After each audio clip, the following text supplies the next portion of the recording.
Ek het die voorreg om vandag met Connie Burger te gesels en is baie opgewonde om te kan gesprek voer oor sy nuwe boek Verbind aan Christus.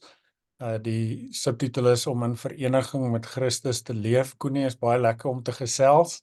Baie Dankie. welkom. Connie, ek het na die voorreg gehad om so amper al deur die boek te werk en dit het my sommer net laat wonder. Jy sê dit aan die begin van die boek ook, jy weet, wat was jou inspirasie om hierdie boek te skryf?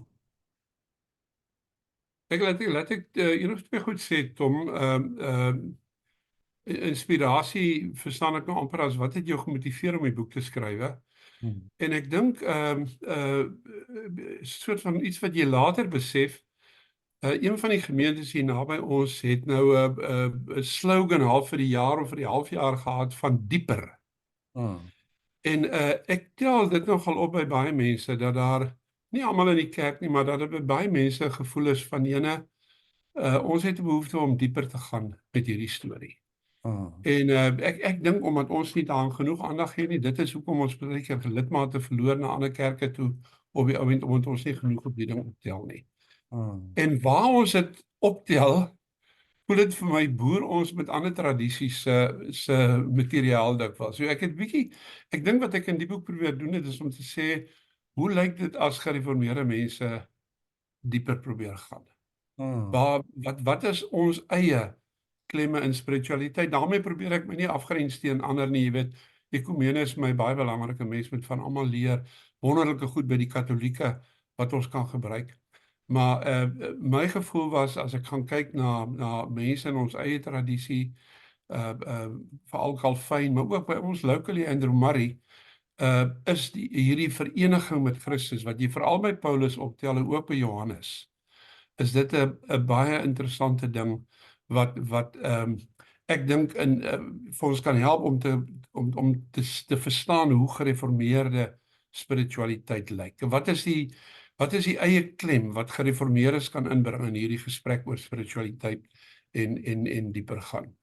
Ek dink die tweede motivering was nou maar, wat dis amper die ander kant hiervan, en ek wil dit gaan oor my eie lewe ook, dat daar by baie van ons mense, jy weet, die ding is, geloof beteken jy neem die Here Jesus aan, jy weet, en dan dink jy nou daarmee jy gaan hemel toe, maar daar hoef nie veel anders te verander in jou lewe nie. Ek wil amper die gebrek aan 'n diep en 'n sterk moraliteit vir reg, maar ook reg in die sin vir meer liefdevol wees. Ek bedoel ek het al meer opmerkings, interessante stories gehoor oor mense wat praat oor Christene, hoe min hulle verander het. Hoe min hulle anders is as ander mense. Waarmee dit te doen? En dis my opvallend dat van die goed wat ek gelees het, ouens wat ek dink mooier en beter boeke geskryf het oor hierdie onderwerp, is dat dit gedryf word vanuit die behoefte aan transformasie, verandering, verdieping in Christene se lewens, wat werklik maak dat hulle in baie opsigte verander. Ja. Wat my opgeval het in die lees, Connie, is die vervlegging tussen die groot bewegings in gereformeerde teologie van regverdigmaking, heiligmaking en roeping. En jy weet, ek hou so baie van wat jy sê, en ek lees dit ook raak, dat jy gaan terug na die bronne toe. Jy het 'n diep gesprek met Paulus en dan Calvin en van die ou, jy weet, kerkvaders. So dis 'n terug na die bronne toe ook. Toe jy nou dit ontdek het, wat het dit vir jouself beteken? Jy weet, daar's ietsie wat 'n opgewondenheid wat ek tussen die bladsye raak lees ook. Ja. Laat ek dalk net eers aansluit met wat jy sê oor Paulus. Ek dink ek gaan nou 'n bietjie dit effens haal, Tom, hou vas dit 'n oomblik. Ek wil amper sê waar die boek teologies vandaan kom. Het te doen daarmee 'n vreemde ding wat ek gesien het nou, maar ek wil aanhou dit ook al opgetel.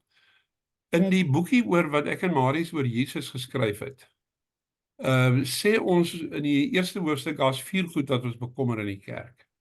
Die eerste 3 het baie te doen met 'n misverstaan of 'n vlak verstaan van Jesus.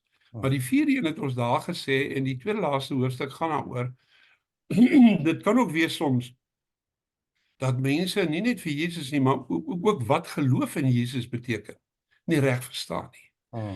En dan begin ek daar 'n bietjie kyk na hoe praat verskillende van die Nuwe Testament skrywers oor wat geloof in Jesus beteken. En daar het jy nou 'n baie interessante verskil, lyk dit vir my. En dis waar my fascinasie met Paulus vandaan kom. Die eerste 3 evangeliste, as jy vir hulle sou vra wat geloof in Jesus beteken, dink ek is een van die sterk antwoorde wat jy kry, dit beteken disippelskap, die navolging van Jesus. En ek het dit nou beleef in die kerk, kom ek sê toe ek jonger was, studeer het, nie baie oor navolging en disippelskap gepraat nie. Bonhoeffer se boek dink ek het dit oopgeruk, en daarna 'n klomp ander mense. En ek bedoel, ons is in 'n tyd, jy weet, wat baie gemeentes kursusse oor disippelskap gedoen het. En dit is wonderlik. Maar die interessante is, as jy na Paulus toe gaan, as jy dink hoe sentraal die konsep is by die eerste 3 evangeliste, as jy na Paulus toe gaan, gebruik Paulus dit omtrent nooit nie. Ek dink een keer. Nou wat gebeur hier? Dit moet wees, net al wat dit kan wees, is dat Paulus 'n ander uitdrukking het. Dat Paulus klem lê, omdat onthou nou, ek sê in die boek ook, jy weet dit, maar ek het dit nooit so besef nie. Paulus het Jesus waarskynlik nooit self gesien tydens sy aardse lewe nie.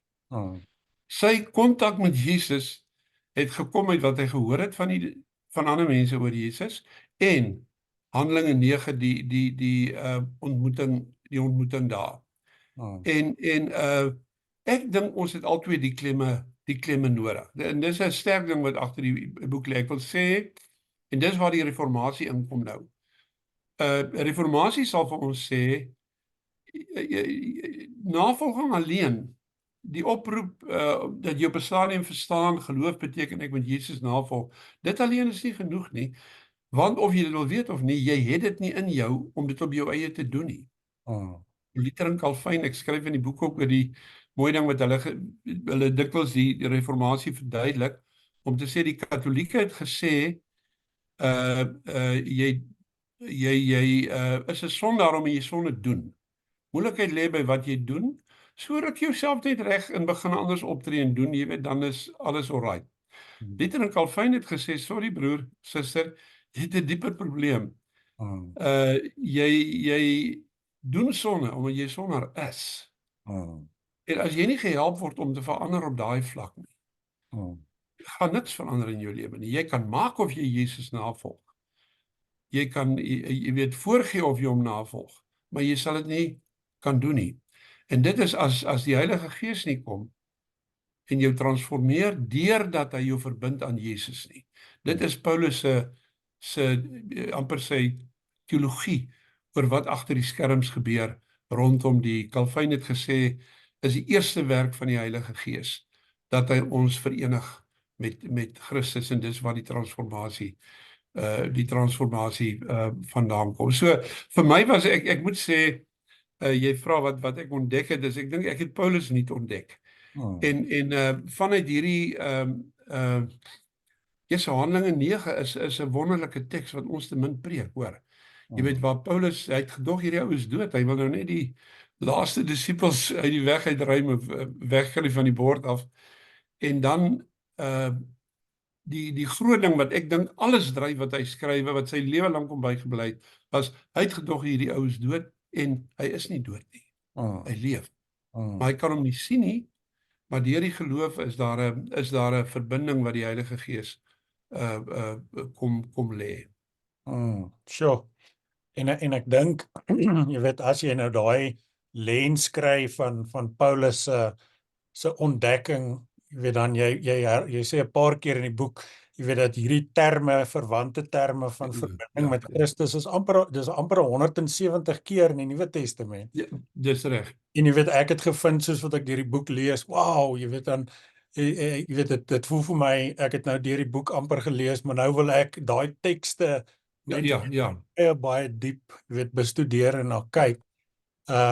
So ek wonder ook, Koenie, jy weet, as jy nou nadat jy die boek geskryf het, wat hoop jy sal gebeur met predikante wat dit lees en ja, miskien hoe hulle dit kan toepas in hulle bediening. Weet wat is ja. van jou hoop en droom met die Kan ek net 'n oomblik weer terugkom en sê, my ervaring met die skryf van die boek, die boek het 2 dele. In die eerste deel kyk ek eers net na hierdie verskynsel wat ek net jou gesê het van die verskil tussen Paulus en die evangeliste. En 'n belangrike vraag, Tom, ek hoop 'n mens kan 'n bietjie vorentoe daaroor praat nog is, hoe moet ons hierdie konsep van die vereniging met Christus verstaan? Ek dink is in hoofstuk 4 skryf ek 'n bietjie daaroor. Ek wil daar's 'n geheimenis aan. Ons is nie ons moenie mystiek toe gaan nie. Dit gaan oor 'n verhoudingsding. Storie. Maar dit is ook, daar's baie meer aan as wat mense soos Bultmann en ander probeer maak asof dit nou maar net 'n stukkie simboliek is. Maar dan in die tweede deel, en dit was vir my wonderlik en dis waarna jy ook nou verwys. Ek het nou eers gewonder, jy weet, kan ek 'n storie hiervan maak? Hierdie amper die verskillende fasette van die waar Paulus praat oor die vereniging met in Christus. Maar ek het later gesien ek wil maar net met die tekste werk. So van die mooiste en belangrikste tekste by Paulus het te doen met die vereniging met Christus, met hierdie in Christus. En in die tweede deel van die boek, ek dink is seker 'n 8 hoofstuk of dalk meer, is almal maar dat ek soort van die Nuwe Testament tekste wat Paulus beelde of goed uitdrukkings wat hy gebruik rondom in die vereniging met Christus. Dat ek maar net dit probeer uitpak op 'n manier en kyk wat dit vir ons beteken. Op 'n persoonlike vlak, laat ek net sê, is die een ding wat vir my iets beteken het, ek verwys in die boek na, nou kort sê, in my tweede jaar het ek op 'n stadium deur 'n baie moeilike tyd gegaan. Soos amper my eerste kennismaking met lyding, amper suffering op 'n manier. En ek het met 'n wonderlike ou predikant om Kaliese gaan gesels en nou my storie vertel. En Kali het aan die einde, my heeltyd geluister, min gepraat, aan die einde vir my gesê, hy het so lekker Bolandse brei gehad. Broekie, jy dink jy ken die Here Jesus. Laat ek jou sê, jy ken hom slegter as wat jy dink. Ek het die storie vertel in die boek en ook in die vorige een oor Jesus. Maar wat ek in die vorige een nie bygesê het, Kali toe vir my gesê, gaan lees Filippense 3 vers 10. En Filippense 3 vers 10 praat oor ons opstaan saam met Jesus en ons gekruisig word saam met hom. En ek dink Kali wou vir my sê, jy praat oor jou drif om Jesus beter te leer ken, maar jy wil eintlik net hom leer ken in die krag van sy opstanding. Maar jy moet onthou, Jesus het aan die ander kant ook. En dit is sy lyding en sy sterwe. As jy hom navolg, en ek probeer dit optel in een van die boeke, en ek dink is 'n wonderlike ding van vandag. Dit het my lewe lank my bygebly. Dat 'n mens, jy kry 2 tye in jou lewe. As tye wat voel vir my, die Here vir my sê, gaan uit en gaan doen 'n klomp goed, dis alright nou, jy weet. En dan is daar tye wat ek voel, hy keer my nader en sê, wag nou, is leertyd weer vir jou. En dis gewoonlik moeiliker tye. Dis harder tye, dis donkerder tye. En ek is altyd getroos daarin gewees om te weet, ek verstaan my lewe binne hierdie 2 kante van Jesus se lewe. Ek groei in my eenheid met hom, in sy lyding en in sy sterwe. In tye wat dit moeilik gaan met my, sien ek daai kant, help dit my, troos dit my. Maar daar is ook tye wat jy voel, hy jag jou uit en sê, gaan doen 'n klomp goed nou. So ek sal jy vra wat ek hoop as predikante dit kan sien. Ons gaan ons gemeente nou tweede helfte van die jaar gaan ons 'n bietjie preek rondom van die goed. Veral dat 'n mens werk met tekste daar. Dink ek maak dit makliker om van die goed te preek. Maar dit sal ook belangrik wees, daar's reeds mense wat met my praat oor jy weet, dat mense dit kan ommaak na 'n kursus toe, dalk 'n 7 of 8 weke kursus. En ek sal self ook 'n bietjie verder wil dink daaroor. Of daar in van die tekste nie amper spiritualiteitsoefeninge lê wat ons kan optel en waarmee ons kan werk nie. Ek dink net dit is 'n belangrike saak. En ons het die laaste klompie jare te min daaroor gepraat. Dit is natuurlik, ek werk in die boek met Paulus, maar jy sal nou weet Johannes 15 is 'n wonderlike teks. Andrew Murray het eintlik meer met Johannes gewerk as met Paulus, maar dit is dieselfde konsep. En ek sommer net sê Kolossense 3 wat ek nou ook in een van die hoofstukke optel. Ja, is 'n paar groot gereformeerdes, Bart onder andere, maar ek kan nou een of twee ander name ook nog noem in my eie lewe. Word daai dat my lewe, ons lewe saam met Christus verborge is in God. Ja. Dit word vir my net soort van 'n kernpunt waartoe ek elke oggend en aand terugkom. En net weet as dit vas is, as ek dit weet, jy weet, dan kan ek maar uitgaan en my lewe gaan uitstort op wat ook al verbykom. Ek bedoel hier sit net 'n diep troos wat ons nie lam maak nie, maar wat ons moedig wil maak en ons ywerig wil maak om jy weet, meer opofferend te lewe vir die Here elke dag. Sjoe, Koenie, dankie vir die skryf van die boek. Ons sien uit, jy weet, terwyl ek dit nou self lees, het ek net hierdie diep bewustheid van die ongelooflike sentraliteit van hierdie tema. Jy skryf ook dat jy weet daar teoloë is wat meen, jy weet dat hierdie 'n sleutelbegrip was vir 'n Calvyn en dat ons dit herontdek en ek is opgewonde, jy weet hoe ons hierdie saam kan doen. Iets wat ek ook waardeer, soos met baie van jou ander boeke, is die diep, jy weet, wyte van jou navorsing om te gaan kyk en die temas op te tel. So ek wat nou self baie lief is vir lees, het sommer net gewonder hier, dalk 'n laaste vraagie. Jy weet, as jy nou dink aan die boeke wat jy nader gehark het om jouself in te lees in die tema, weet wat was van jou gunstelinge gewees? Ja. Ons het nou net voor die tyd vinnig gepraat oor Todd Billings. Hy het meer boeke geskryf. Hierdie een is 'n goeie een om mee te begin. Ek dink hy fokus regtig op die goed. 'n Ander gereformeerde wat ek dink hierdie ding optel by Paulus en wat ek baie van hou is Charles Party, Theology of John Calvin. En hy is een van die ouens wat sê as Calvynse teologie 'n senterpunt het, dink hy dit is die vereniging met Christus. Dit is ongetwyfeld baie sentraal by Calvyn. Dan 'n boek wat meer mense sal ken, is interessant, Michael Gorman, Nuwe Testamentikus. Werk 'n bietjie anders daarmee, nie soseer met Calvyn nie, maar meer amper met die Griekse vaders en Theosis wat ja, ek sommige gereformeerdes daar kan wanbegrip wees rondom die uitdrukking, maar hy tel die in Christus goed baie mooi op. Dan 'n boek wat minder mense ken, 'n naam wat minder mense ken, en wat ek ook nie geken het nie, maar die ou het 2 boeke geskrywe, en is 'n Nuwe Testamentikus, wat my geweldig baie gehelp het, en hy skryf ook met 'n pathos. Ek het net verwys na ouens wat vanuit die gebrek aan Christene om te verander en diep moreel te leef. Hy kom vanuit daai hoek. Dis 'n Grant McCaskill. Hy is 'n Skotse Nuwe Testamentikus, gereformeerde, behoudende gereformeerde. Hy het 'n vroeëre boek geskrywe oor Union with Christ, dit was sy doktorsgraad dink ek, wat by Oxford Press uitgegee is. Maar hierdie is 'n volgende boek, daar is sy naam Grant McCaskill. Dan laat ek maar net sê Calvyn self, jy weet, die boek wemel van aanhalings van Calvyn self, van hulle ongelooflik, waar jy net Calvyn se spiritualiteit kan sien, en selfstellings rondom ervaring, jy weet, die behoefte aan ervaring, wat ek nie gedog het ek by Calvyn sal raak lees nie. Laaste naam dalk, ek ken die ou nie, ek het hom nog nooit ontmoet nie, maar hy skryf oor alles, en ek hou van meeste van die goed wat hy skryf, is Kevin Van Hoosen. Ek dink hy is ook gereformeerd waarskynlik, by GNH rondom Chicago was hy by verskillende plekke gewees, en hy was redakteur saam met ander ouens van 'n boek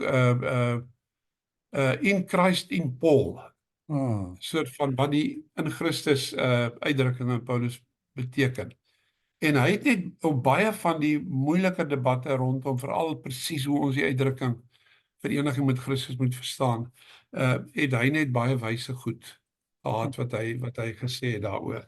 Ja, daar's 'n ander wat ek ook kan vertel, maar dis dalk die belangrikstes. Koenie, Tom. dankie dat jy ook jou skatte met ons deel. Ek geniet dit altyd as ek jou vra oor iets, dan het jy 'n stapel boeke.